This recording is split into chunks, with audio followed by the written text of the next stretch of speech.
Welcome back to my channel. তো আজকে রবিবার, তোমরা সবাই কেমন আছো? আজকে তো ছুটি, সবাই নিশ্চয়ই বাড়ি আছো, মজা করছো, রান্না করছো। ওইদিকে দেখো ছেলেকে পড়াচ্ছে আর বকছে। তো সাত্বিকের বাবা বই নিয়ে বসেছে আর ঝগড়াও করছে। তো চলো আজকে আমাদের রবিবার কী কী রান্না হবে সেগুলো দেখতে থাকো। পড়াচ্ছে, মুন্ডুটা চাপা দিয়ে রেখেছে যাতে না তুলতে পারি, এলো গায়ে বসে আছে তো আমাকে ডিস্টার্ব করছিল সবাই। পড়াচ্ছে আর পড়ানোর কিসে উঠে চলে গেছে, ওদের ফুচকুটা উঠে চলে গেছে।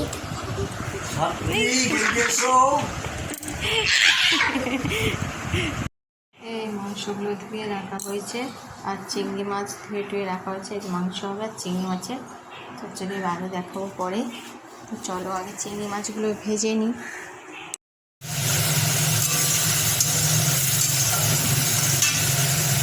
একদিকে ব্রাহ্মী শাক সিদ্ধ করতে বসিয়ে দিয়েছি সাত্বিকের জন্য, এদিকে চচ্চড়িটা বসিয়ে দেবো। চিংড়ি মাছ ভাজা হয়ে গেছে, চিংড়ি মাছটা ভাজা হয়ে গেছে।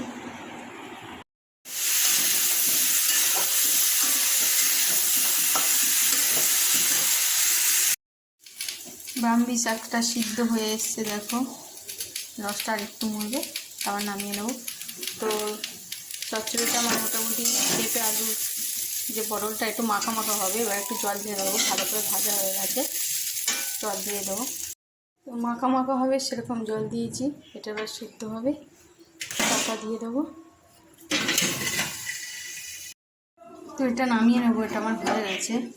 ব্রাহ্মী শাকটা একটু রস আছে, সেটা নিয়ে নেবো। নিয়ে এই ব্রাহ্মী শাকটা একটু ঘি দিয়ে ভালো করে মেখে নুন দিয়ে সাত্বিককে ভাত দিয়ে খাইয়ে দেবো। ব্রাহ্মী শাকটা একটু ঘি দিয়ে নুন দিয়ে মাখলে বাচ্চারা, যে কেউ বাচ্চারা ব্রাহ্মী শাকটা খেয়ে নেবে। ম্যারিনেট করা হয়ে গেছে। তো চচ্চড়িটা না নামানো পর্যন্ত বসাতে পারবো না, তো এখন চলো চচ্চড়িটা হোক ততক্ষণ। তো দেখো পেঁয়াজ, কাঁচা লঙ্কা, টমেটোগুলো কাটা হয়ে গেছে। মাংসের তরকারিটা আবার বসাবো, চচ্চড়িটা নামিয়ে নেব। খুব ভালো করে আমি ঘেঁষে নিয়েছি ব্রাহ্মী শাকটা, এক বাটি শাক ওইটুকু হয়ে গেছে। তারপরে এতে ঘি আর নুনটা দিয়ে দেবো, দিয়ে মাখিয়ে রেখে দেবো। সাথে যখন ভাত খাবে ভাতের সাথে দিয়ে দেবো। তো আমার চচ্চড়িটা হয়ে গেছে চিংড়ি মাছ দিয়ে। মাংসের আলুটা আমার ভাজা হয়ে গেছে, পেঁয়াজ দিয়ে দিয়েছি কড়াই, মাংসের আলু দিয়ে দেবো। পেঁয়াজ, ক্যাপসিকাম, টমেটো দিয়ে দেবো, কাঁচা লঙ্কা এগুলো ভালো করে কষিয়ে নেবো। মশলা টশলা দিয়ে আদা রসুন, তারপরে মাংসটা বসাবো। মাংসটা আমি কষাই করতে বসিয়ে দিয়েছি, ভালো করে কষাই করবো, তারপরে জল দেবো। ভালো করে কষানো হয়ে গেছে, এবার জলটা দিয়ে দেবো।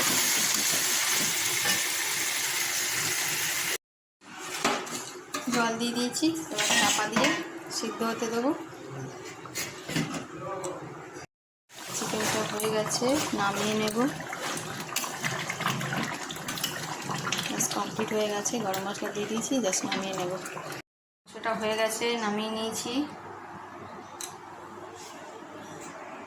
কাটা ছিল তাই একটু সিদ্ধ করে নেবো, নিয়ে আলু দিয়ে একটু কষে তরকারি করে নেব।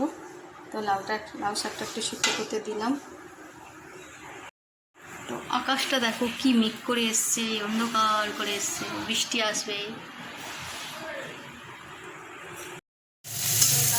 লাউ শাকের জন্য আলুটা কষে নিচ্ছি, লাউ শাকটা সিদ্ধ হয়ে গেছে। নেবো, লাউ শাকটা ছিটিয়ে দেবো। আর এদিকে ঝড় উঠেছে, মেঘ করেছে, একটু বৃষ্টি আসবে। লাউ শাকের তরকারিতে জল দিয়ে দিয়েছি, এটা সিদ্ধ হবে, চাপা দিয়ে দেবো।